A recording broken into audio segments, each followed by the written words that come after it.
surah Yasin ayat 1 sampai 9. Makanya fadilahnya itu adalah memberikan kemudahan. Kalau ada kesulitan baca surat Yasin ayat 1 sampai 9 ya.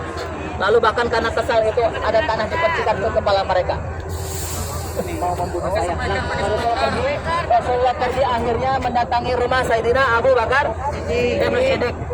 Para pemuda daripada kaum Quraisy ini mereka pandai sekali melacak, dikejar-kejar Rasulullah. Akhirnya Rasulullah tidak memilih jalur yang biasa menuju Madinah.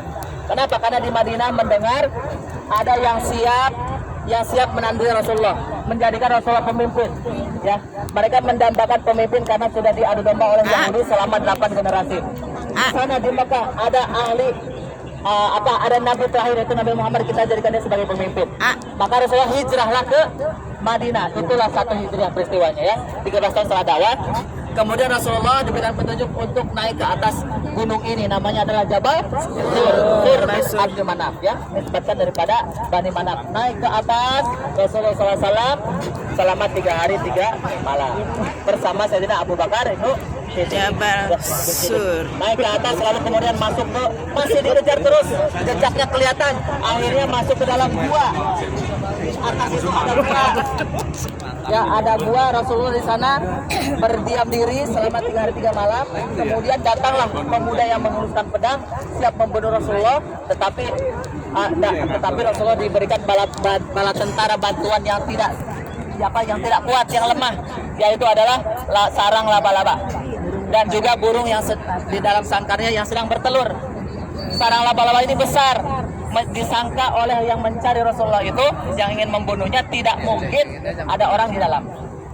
Dalam peristiwa menunggunya ini, Sayyidina Abu Bakar bersedih hati ya, sampai menangis dalam perjuangannya ketika Rasulullah tertidur di dalam pangkuannya.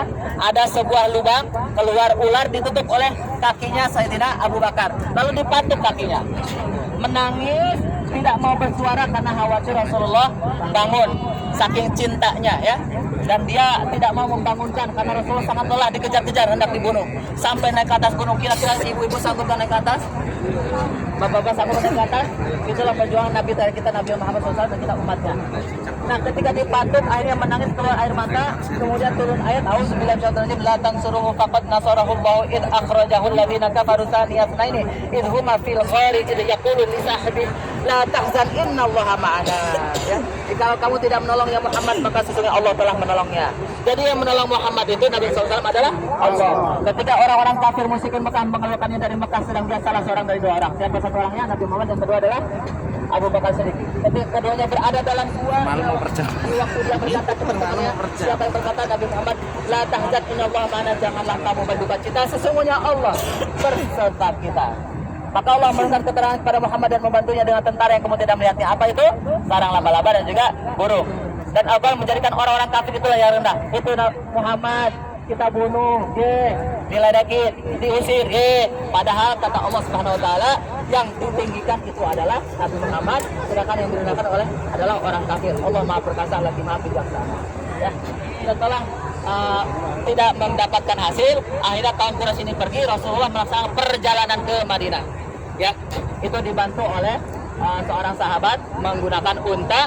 Sedangkan ketika Rasulullah ini makannya, ada anaknya Abu Bakar namanya Asma membawa makanan ke atas selama 3 hari 3 malam. Sedangkan dia kondisinya sedang hamil 9 bulan. Subhanallah. Sedangkan Abdullah itu yang membantunya melihat-lihat orang sambil menggembala kambing di Mekah. Khawatir terjadi sesuatu hal, rencana-rencana dari Mekah disebutkan aman, akhirnya diantarkan ke Madinah. Lalu singgah di Masjid Quba. Insya Allah kita nanti ke Masjid Quba. Di situ Rasulullah mendirikan rumah pertama ibadah di muka bumi dari tangan sendiri, yaitu Masjid Quba. Yang didirikan oleh Rasulullah pertama kali adalah Masjid Quba. Yang didirikan pertama kali oleh Allah di muka bumi adalah Masjid Haram. Ya, begitulah riwayatnya daripada Jabal Sur. Peristiwa Rasulullah hijrah dari Mekah 13 tahun. 13 tahun Rasulullah bukan yang berhasil, yang ada malah dikejar-kejar, hendak dibunuh. Tapi ke Madinah belum Rasulullah datang, satu kampung sudah masuk Islam. Ya, maka kalau di Mekah agak keras, mohon maaf ya, semuanya harus bersabar. Dari dulu ya seperti itu, keras hatinya ya. Baik, dengan demikian kita semua sudah selesai di sini. Silakan yang mau berfoto-foto.